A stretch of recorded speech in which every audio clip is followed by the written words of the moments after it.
The prospect that no one will win the general election in 50 days is casting a darkening shadow over the UK economy. With me down the line to discuss all things British is Scott Corfe. Scott, the Bank of England minutes have just been released.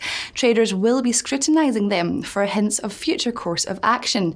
Now 8-1 on the vote, which wasn't a surprise, but for you, what was the biggest takeaway from the BOE? Well, I think the interesting thing for me in the minutes was that the Bank of England said that they expected wage growth to start picking up. Now, if you look at the labour market data that's come out today, wage growth seems to have slowed down a bit. So actually the Bank of England could be working on incorrect assumptions about the future path of wage growth. And this means that they might have to keep rates on hold for even longer than they're currently planning to. Continuing on wages, we saw an average wage growth of 1.8% against a 2.2% expectation.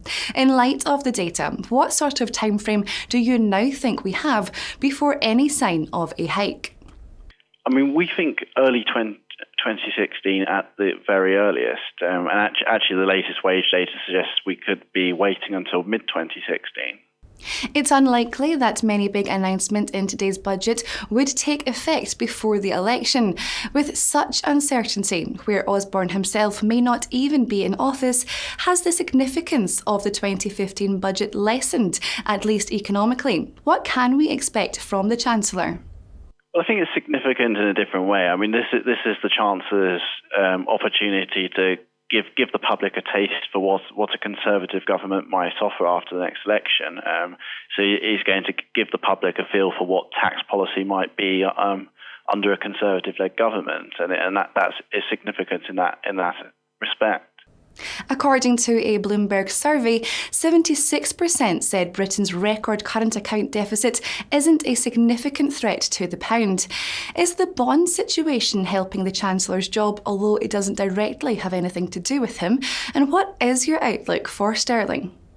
Well, with respect to bonds, I mean, one of the things the Chancellor's benefiting from at the moment is the fact that he's not going to have to pay so much on index-linked gilts. So this is part of the reason he's going to have a bit more money to play with in the budget today. In terms of the currency, we think that sterling is going to weaken against the dollar over the coming years because we think the US is going to tighten monetary policy faster than the UK.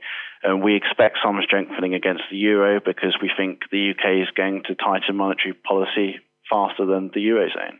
Scott, great to speak with you. Thank you. Well, that's all from Scott and myself, but the team will be following sterling's movements following the budget announcement. So keep yourself informed by clicking back for our hourly updates. Goodbye for now.